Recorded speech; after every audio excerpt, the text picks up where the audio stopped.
It's May Lornick Sweden Vlog. For today's videos ay aking ipapakita sa inyo yung nung nagtrabaho ako sa hotel, isang assistant housekeeping manager, kung paano namin in-welcome yung aming guests na gumagawa kami ng plate na welcomes fruits or candies, whatever.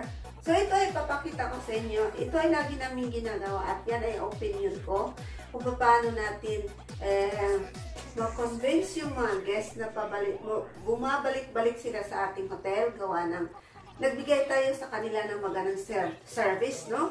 So, itong ginagawa ko ay lagi kong ginagawa dahil gawain ito sa kami magpe-prepared, ako mismo magpe-prepared at once na ang rooms ay okay na siya, ay nalinisan na sa mga housekeeping, papasukin ko yan at ilalagay ko yan sa table. Tapos, para pagpasok sa guest, pagbukas nila sa pinto ay meron silang makikita na ma-impress sila, na ma-excite sila na talagang, wow, ay napakaganda naman dito. Meron tayong natatanggap na welcome sa fruits plate or candies or whatever. So, tara na ipapakita ko sa inyo.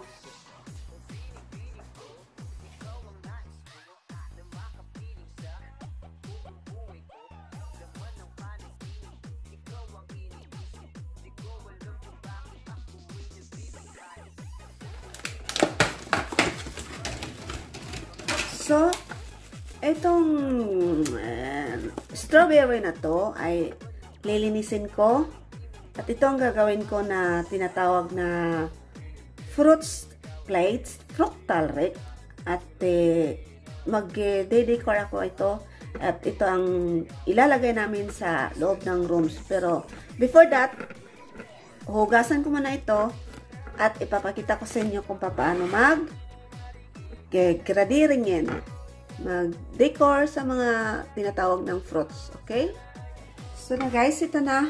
At mag-umpisa na ako kung paano natin gagawin ang isang welcome fruits plates inside sa hotel room once na merong bagong guest na papasok.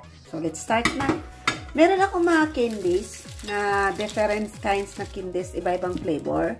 So itong candies na to guys, isali natin ito kasi ito ang nagpapadala din ng pagpaganda. So like this one, no? Yan. So, mag-start tayo niyan. And then, ilagay ko ng mga fruits, guys. Ayan.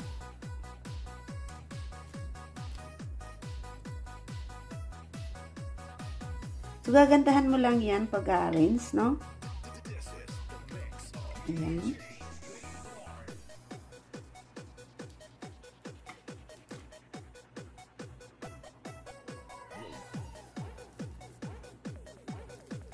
So, ganyan kami guys, na sa tuwing meron kaming, kasi may listahan kami kung ilan ang guest ang papasok today. And then, may listahan kami sa makikita namin sa computer kung saan sila na rooms. At meron kami kasi sa package na kung ilan ang, kung sino ang nagbubook at may kasamang na-request na halo na nila yung ano. Pero meron din na hindi sila nagbabayad pero kasama na siya sa package nila na nag-order sila na kailangan nila. Sa amin na lang ito na ayan na ilagay ko na yung mga cake, mga fruits. Tapos haluan ko na siya ng mga candy sa ibabaw. Ayan. Tapos iikutan ko na siya ng mga candy. Yan. So, tapos may kasama siyang water, mineral water, sa bottle, or soft drinks, or champagne. It depends lang, no? Ayan. So, ito ay mga idea mo lang ito kung paano mo mabingwit ang mga guests na once na sila ay nakapag-stay sa inyong hotel at sila ay paulit-ulit at pabalik-balik na pumapasok. Dahil meron silang nakuhang mga benefits na mula sa mga employee o sa hotel na yan, no? So, yan. So, ganyan kami guys mag-entertain sa isang guest sa hotel, ma-family or yung mag-asawa or mag-lovers, mag-boyfriend, mag-girlfriend. So, ayan. So, ayan, ganun kami ganun ka rin mag-alaga. So, nandito na prepared ko na siya. So, ayan. Kung nakikita nyo, ilagay na namin ito sa rooms, no? Tapos may 2 bottles or Coca-Cola or Fanta. Pero pag may kasamang bata, samahan namin. Dahil katulad ngayon ay summer na guys, so damihan namin as much as we can ang mga candies, mga fruits dahil mostly talaga summer, family ang pumupunta gawa ng nagbubukas na yung Lesaber Park. So, ayan. So, ito yung aking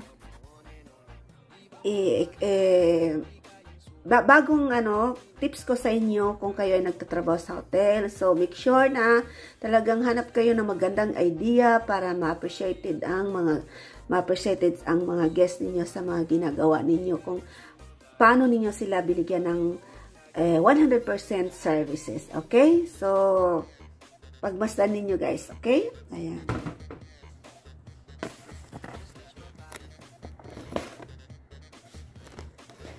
Ayan siya.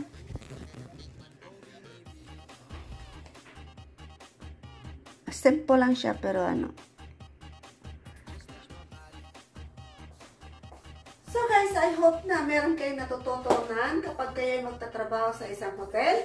And magiging in charge kayo doon. So, hanap kayo ng magandang paraan kung ano ang dapat gagawin na ang mga guests ninyo ay talagang ma-appreciate nila kung anong mga service na binibigay nila binibigay natin sa kanila, no? Kaya, I hope nag-enjoy kayo at yan ay sinishare ko sa inyo dahil yan ay experience ko almost 23 years before ako nag-stop nag-work sa hotel, before ako nag-lipat sa airport. So, from 1996 hoteler worker up to 2017. And then, 2017, month of June, nalipat ako doon sa airport. Kaya, from 2017, from now, still airport pa rin ako nag-work dito sa Landvetter, Gothenburg, Sweden. Kaya, guys, next time na naman ang aking mga tips kung paano na naman. Marami akong mga tips na isushow sa inyo sa aking experience dito na trabaho dito sa Sweden. Kaya, kung kayo ay medyo bata pa at may mga plano pa kayo sa buhay ninyo kung saan kayo gustong magtrabaho, at least meron na kayong natutunan mula sa akin kung paano ninyo magampanan ang mga work ninyo. At time na yan, pag yan ay ginagawa ninyo, magkakaroon kayo ng award.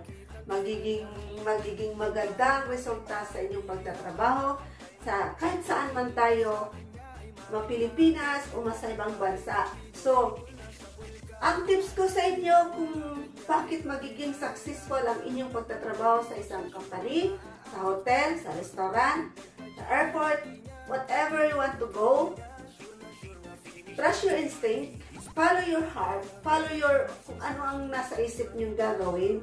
Huwag ninyong itago, ilabas ninyo ang lahat ng mga makakayang mga talagang yung gusto ninyong gagawin, ipakita ninyo sa mga amo ninyo na ito ang idea ko, ito ang mga suggestions ko, ito ang dapat kong gagawin na para sa ating mga guests. So, yan ang pinaka-importante na hindi niyo pwedeng itago lang ang mga meron kayo. Kaya, go lang talaga.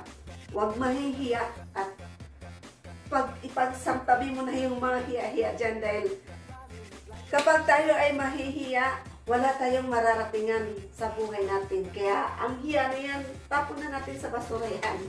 Dalhin natin kahit saan. Go lang tayo. Looking forward. Huwag mag-backward. Huwag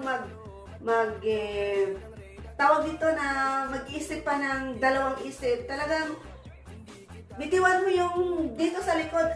Ituloy mo yung patakbuhin yung train mo dyan. Kaya, yan ang aking tips sa inyo kung paano natin makamit ang ating magandang buhay once na tayo ay magiging nagtatrabaho tayo sa ibang bansa or sa Pilipinas. Kaya hanggang dito na lang sa sunod na naman ng videos. Marami akong may share sa inyo sa aking experience dito sa Sweden. Kaya ito ay gusto kong i-share sa inyo para naman kayo ay magkaroon din kayo ng katulad sa akin na best awardee, na kahit sino pang kaharap mo, hindi talaga ako natatakot, ma-high position, ma-low position, talagang si Lorna ay push lang ng push. Kaya sa hindi pa nakapag-subscribe sa aking channel, please don't forget to subscribe and i-like nyo na rin at i-share nyo na rin at yan na, lahat na, ibigay nyo na sa akin lahat. Kaya mega shoutout and thank you so much sa aking mga DFP exclusive members sa pagtiwala, nagpamember kayo sa akin. Kaya sa next time sa aking video, bye! Mwah!